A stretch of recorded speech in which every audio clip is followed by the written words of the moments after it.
todos e todos os companheiros e todas as companheiras, né? As pessoas.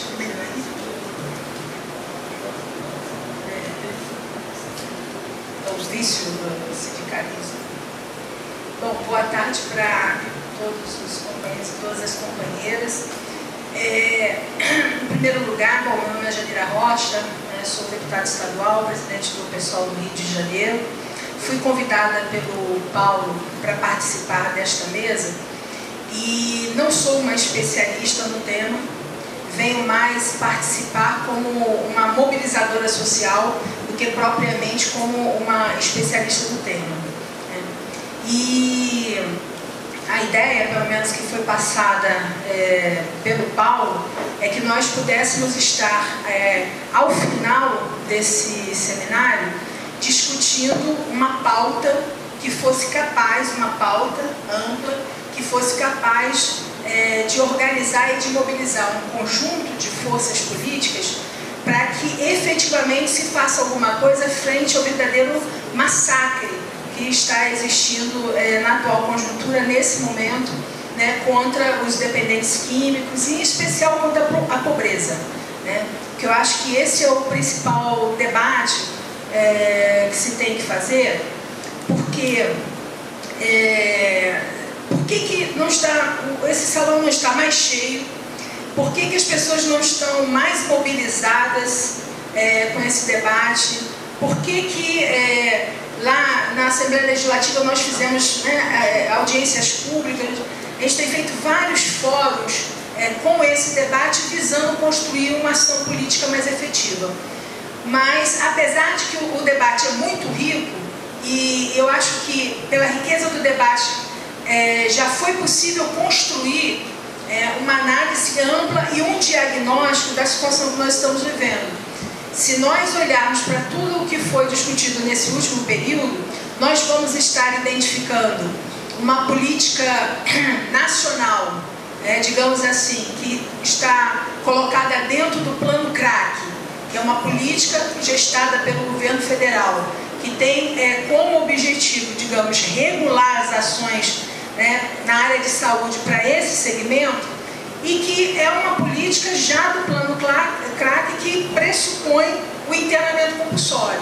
Acho importante falar isso, porque muitas vezes as pessoas tentam buscar, na impotência, nós buscamos soluções do nosso Estado para resolver demandas que são trazidas, reclamações que são trazidas, crises que são trazidas em função da impotência da resolução desses problemas, e a gente costuma dizer que na esfera federal será mais fácil de buscar as soluções para isso. Mas o próprio plano CRAC, né, do CRAC, que foi lançado pela Presidência da República, a despeito de que dentro dele existem medidas bastante positivas, mas sobre o que nós estamos falando em específico, que é o problema das internações compulsórias, ele também trabalha dentro da mesma lógica. Da mesma lógica, o que inclusive permite, né, com que os recursos que são destinados aos municípios, eles sejam recursos destinados e pensados também dentro dessa questão da internação compulsória. O Dr. Ciro Darlan estava falando ali de uma política nazista, né, acerca dos deficientes. Eu lembrei, acho que tem umas 2 semanas, eu estava lendo o jornal, e aí tinha uma notícia sobre reforma previdenciária que diz o seguinte, que o governo, os setores do governo estariam discutindo acabar com os benefícios para os deficientes para poder economizar alguns bilhões de reais. Né?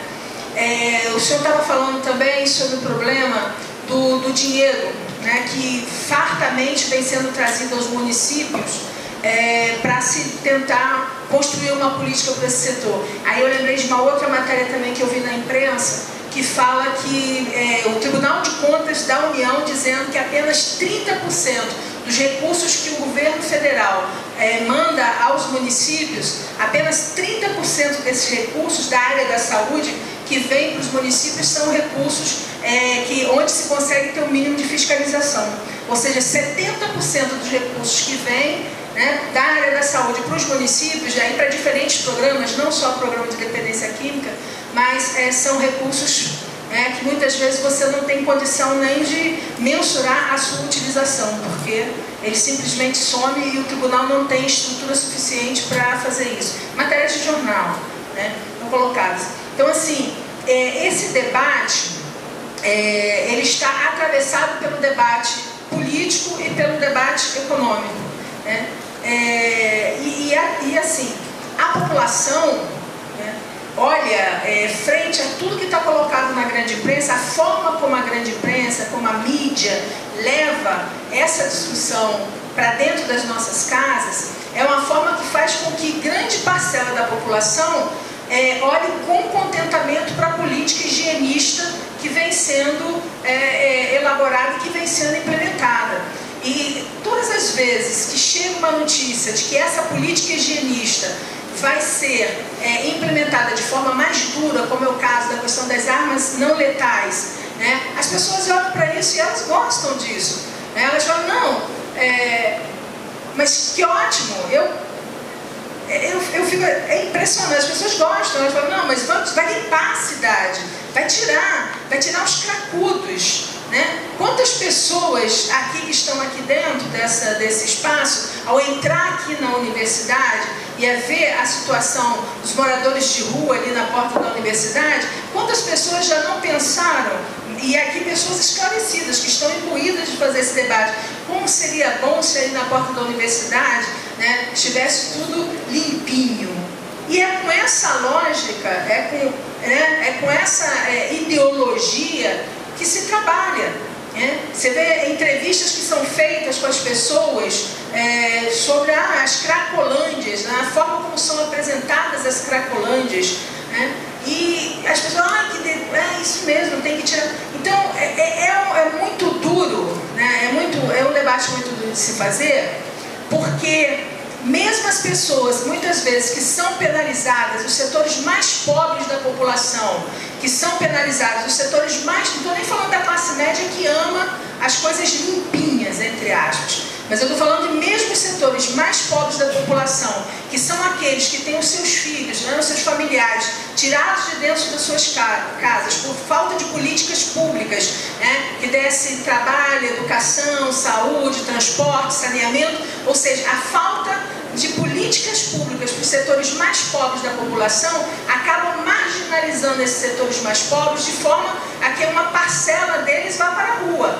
Vá para a rua em função da drogadição, do alcoolismo, da violência doméstica, e ao chegar na rua, e ao não ter política pública também do Estado efetiva, no sentido de que essas pessoas saiam, sejam absorvidas de outra forma, essas pessoas ficam ali à mercê dessas ações governamentais, dessas ações da prefeitura, não especificamente porque elas são dependentes químicas, mas pura e exclusivamente porque elas são pessoas pobres, que por diferentes situações foram às ruas, e que o que interessa ao Estado, principalmente o Estado, uma prefeitura, enfim, um poder público, que precisa limpar a cidade para demonstrar uma higiene necessária para uma cidade que tem como prioridade não as pessoas, mas os negócios, e particularmente no momento onde os negócios estão em alta, negócios grandes, internacionais, Copa das Confederações, Copa do Mundo,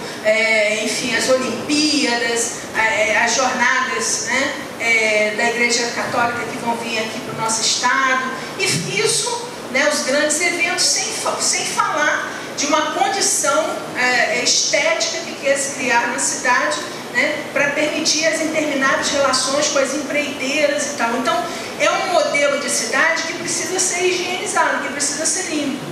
Por isso que mesmo que só, segundo pesquisas da própria prefeitura, mesmo que sendo só 18% dos recolhidos, efetivamente usuários de crack, mas todos eles são recolhidos, ou seja, não existe nenhuma distinção no momento em que o Estado se coloca para fazer esse recolhimento, mesmo que passando por cima de todo um arcabouço jurídico, de todo um arcabouço legal que proibiria esse tipo de prisão, como foi colocado aqui pelo juiz Ciro Darlan, que está na Constituição, enfim, que está nos códigos. Mesmo independente da lei, essas pessoas são caçadas né? Porque o que nós vemos pelas televisões são, as pessoas estão sendo caçadas, as pessoas, né? Independente se o cara está lá na rua, ele é pobrinho, ele está, enfim, com uma indumentária mais pobre, ele foi identificado como um ser humano, né? Não necessariamente humano dentro da escala que eles têm de humanidade, de dignidade. Essas pessoas estão sendo caçadas e o Estado está discutindo agora como especializar essa caça, com armas, que tipo de armas nós vamos usar para poder fazer essa caça. E nós sabemos que na calada da noite existe o debate da caça das armas não letais, e nós sabemos que na calada da noite, né, tem uma parte paralela do Estado, e muitas vezes a serviço do Estado, que caça com arma de fogo mesmo. Né? As pessoas não gostam de falar, mas existem denúncias hoje se o número de pessoas que estão sendo recolhidas efetivamente é o número de pessoas que estão sendo apresentadas, até por conta aí do currículo, né, do principal articulador aí do acolhimento, que é o dono da TESU, policial, 42 mortes, enfim, já que foi amplamente noticiado. Então, onde tem fumaça, há fogo, a gente aprendeu isso, né? Então, assim, existe uma situação de muito risco, uma situação muito forte, uma situação muito grave. Eu acho que o que se trata aqui é como é possível construir um conjunto de ações que tenha capacidade de mobilização. Tenha capacidade de mobilização dos setores mais pobres, que são aqueles que mais sofrem, e os que menos identificam, os que são mais, digamos assim, refratários a se organizar em relação a isso. Por quê? Porque muitos desses não têm acesso a um nível de educação, né, que lhes permita se defender, se autodefender. Né? Ou seja, a ausência da educação para esses setores os limita na sua própria defesa. Mobilizar principalmente aqueles que estão sofrendo, né, as maiores barbaridades por conta dessa política é uma das respostas que nós temos que dar aqui. Uma outra questão é o problema dos familiares, né, que eu acho que é estratégico. Como mobilizar essa gama de pessoas, esses familiares, né, no sentido de ganhá-los a construir alguma coisa mais estrutural, uma política, uma defesa mais estrutural desses doentes. Porque, além de você estar falando dos setores mais pobres da população, daqueles que estão sendo higienizados, quando você vai discutir também os dependentes químicos, os dependentes do crack, do álcool, das drogas, você tem que levar em consideração que você está falando com pessoas que têm uma doença, que é uma doença que tira completamente a sua capacidade de defesa, tira completamente a sua capacidade de poder se envolver, poder se articular, né, com qualquer nível de defesa própria. Então, a importância aí da articulação com os familiares. E aí, com que instrumentos a gente pode mobilizar juridicamente? Nós estamos propondo pelo PSOL, uma das questões que a gente quer apresentar aqui na mesa, a elaboração de uma ADIM, né? Aliás, de duas ADIMs. Uma ADIM, ou seja, contra a política de internação compulsória, né? E uma outra ADIM contra o uso das armas não letais na população em situação de rua. Né? Então, nós já estamos encaminhando isso. Depois seria interessante a gente poder, né, articular com os vários setores aqui, mas e tentando, através da articulação dessas duas ADIs, a gente dar corpo às denúncias e poder criar mobilização em torno a isso também. E no mais já existe, o doutor Ciro Darlan apresentou ali, eu tenho certeza que é o Frase, existe já compilado pela Frente Nacional de Drogas e Direitos Humanos, né, portanto pela Frente Estadual também, já existe um programa pronto e acabado de medidas que são necessárias de serem tomadas pelo Estado para que essa questão seja minimizada, resolvida. O problema é que é o problema político, é o problema da política, porque o grupo político que hoje, né, dirige a prefeitura, que né, tem sociedade com o grupo que dirige o Estado e com setores que dirigem a nível federal, não quer implementar essa política, quer implementar outra política. E o que vai determinar se nós vamos ter avanços ou recuos, né, nesse combate é a mobilização e, a partir daí, a correlação de forças que a gente conseguir construir, que leve, né, com que eles deem passos atrás e que a gente possa realmente estabelecer os princípios básicos do programa, né, do Sistema Único de Saúde, por exemplo, e de uma série de outros princípios que estão à nossa disposição, né, junto com um conjunto de medidas para que a gente possa restabelecer a dignidade dessas pessoas, tanto a dignidade de classe quanto a dignidade dos doentes que hoje estão sendo caçados pela rua. Então, eu vim aqui, não sou uma especialista, eu sou uma mobilizadora social, e o que eu posso apresentar é essa iniciativa das duas ADINs, e nos somarmos às outras iniciativas políticas, e estaremos em todo e qualquer fórum, movimento e articulação de qualquer nível de mobilização para conseguir derrotar essa política. Aqui se trata de derrotar essa lógica, derrotar essa política e trazer de volta os princípios do SUS, os princípios que foram consagrados para a saúde mental dentro da reforma sanitária. Aqui se trata do restabelecimento, né, de um conjunto de diretrizes que estão à nossa disposição, e o que nós precisamos é mudar a correlação de forças para poder garantir isso. Então, nessa mobilização, contem comigo, contem com o pessoal, com, né, o companheiro Marcelo Freixo, que também promoveu várias audiências públicas na ALERJ, está envolvido com isso. Pediu desculpa de não comparecer hoje aqui, né, como o Dia Internacional dos Direitos Humanos, vai ter um evento às 18 horas também lá na Assembleia Legislativa, né? Então ele está nessa preparação, não pôde estar aqui presente, mas mandou um abraço a todos os companheiros e companheiras. Então é isso que eu queria dizer. Obrigada.